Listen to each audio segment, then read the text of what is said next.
तो दोस्तों ये एक और क्वेश्चन हमारे सामने इलेक्ट्रोस्टैटिक्स का है, जिसमें कि if a charge q is placed small q is placed at the center of the line joining two equal charges q such that the system is in equilibrium, okay, then the value of q is, okay। तो अभी आपको क्या करना है कि q दो charges हैं और इसके सेंटर पे लेट सपोज इसकी डिस्टेंस आप r ले लीजिए और यहाँ पर आपको q चार्ज दिया हुआ है सेंटर पे, ओके। और ये कह रहा है कि सिस्टम जो है इक्विलिब्रियम पे है, सिस्टम इक्विलिब्रियम में है। तो सिस्टम इक्विलिब्रियम का मतलब है एफ नेट जो होगा वो ज़ीरो होगा। तो यहाँ हम देख लेते हैं कि कितने फोर्सेस हैं।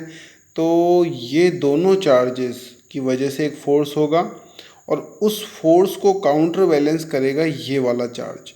तो ये दोनों चार्जेस हमको दिए हुए हैं, तो डेफिनेटली ये वाला चार्ज इस वाले चार्ज को दूर फेंकना चाहेगा और वो फोर्स लगाएगा के क्यू स्क्वायर अपॉन दोनों के बीच की डिस्टेंस 2r का स्क्वायर।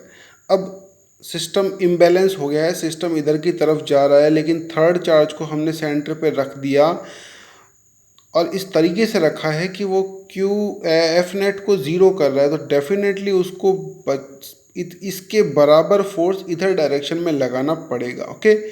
तो अगर हम मान लेते हैं कि ये जो फोर्स है वो है आपका क्यू अपॉन इसके बीच की डिस्टेंस है आर स्क्वायर।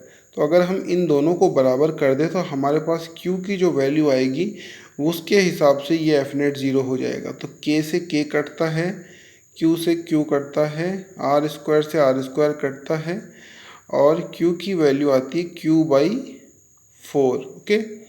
और दोस्तों देखने की बात यह है कि ये फोर्स रिपल्सिव था क्योंकि दोनों क्यू चार्जेस पॉजिटिवली चार्ज थे, तो ये यहाँ फेंक रहा था इसको।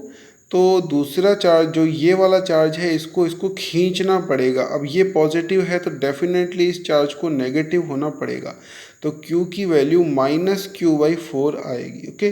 तो -q/4 हमारा डी आंसर में है। तो डी इसका फाइनल आंसर होता है।